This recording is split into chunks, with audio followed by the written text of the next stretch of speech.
in her mind, it's sort of her job to just be with you all the time. That's why she feels a little attached at the hip sometimes. Yeah. And a lot of dogs like are here to protect us, and some dogs are here to like heal. She's just here to be like the sidekick, and she really likes that. He plowed fields as a horse, so he's worked hard. He doesn't really want to work hard in this life. I'm Jennafer Martin. And how long have you been a pet psychic?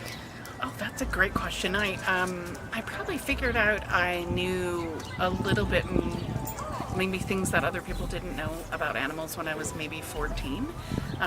But I've been doing readings for like friends and family for a really long time. At least like 10 or 15 years. And friends and family would just recommend me to friends and family. Is there anything in particular you want to know, or I can just ramble stuff off? Just ramble. Okay, so the first thing I'll say is that she's very loving and she's very sweet. She is timid sometimes, but it's more because she doesn't want to do the wrong thing than because she's insecure. Like it's very important to her to be a good kid. And it's very important to her to like make you guys proud and make you happy. And you don't even have to raise your voice. You have to get like the mom voice going, and she feels like she has made a huge mistake. Yeah. Like if she was a human kid, she'd be one of those people that like has to have like an A+ all the time. What are some of the most common things that people ask you when they bring their pet to you? There are a lot of common questions. Sometimes people are getting new animals and they want to know if their existing animals would be okay with that. Most of the time people come because there's been a behavior change in an animal and they want to know if the cause is emotional. It happens a lot with cats, I've noticed. Most of the time they just want to know if their animals are happy, really.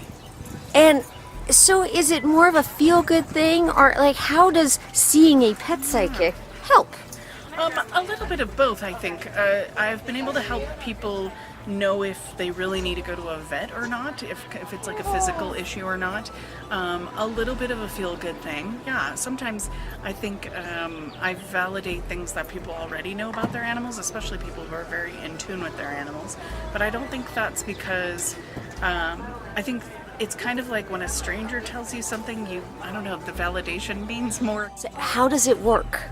Like when somebody comes to you, what happens? It depends. Some people bring me their animals. Some people bring me a photo. I can. How can you tell with a photo? Don't you need energy? Yeah, but energy is contained in a photo just as much as it is in person. And I get feelings, thoughts. When I'm talking to animals, I get a lot of mental pictures. I've gotten pictures in my head of like favorite toys or things they don't like or things like that. It's more mental images when animals are talking. I think that's just an easier language for them. But mostly get impressions. I get a general feeling for personality, that kind of thing, pretty quickly. And it's funny because if I've never, met your animal or just met your animal, a lot of times I get an impression of like someone I do know or like a character I know, for lack of a better way to say it. So I remember recently telling someone that her cat was a lot like Oscar the Grouch, just things like that. And you can sense if an animal's got pain? Yes. Oddly enough, I can sometimes feel it in my body too. Not like for a long time, but just for like a little ping. I think any kind of psychic reading is a little bit like therapy because you're trying to get some guidance or perspective on something that you might feel a little stuck with. So I think they're all like that. Even if you're reading for a human, you're trying to help them navigate a situation or something that's frustrating for them or something that they're having trouble moving through. I have met a couple of really aggressive dogs, but once they're like calm and with their people and fine and they're not overstimulated by things around them, they tend to just calm down and be okay with me. I mean, I've had animals that don't love me very much, especially if you have to like pack up cats and bring them to me. They're like, can we just go home now? Sure. And that's okay because really I'm not necessarily trying to make friends. I'm just trying to connect to the energy and call it good. Do you do past lives? Yeah, I have done past life readings. I actually specialize in those and this.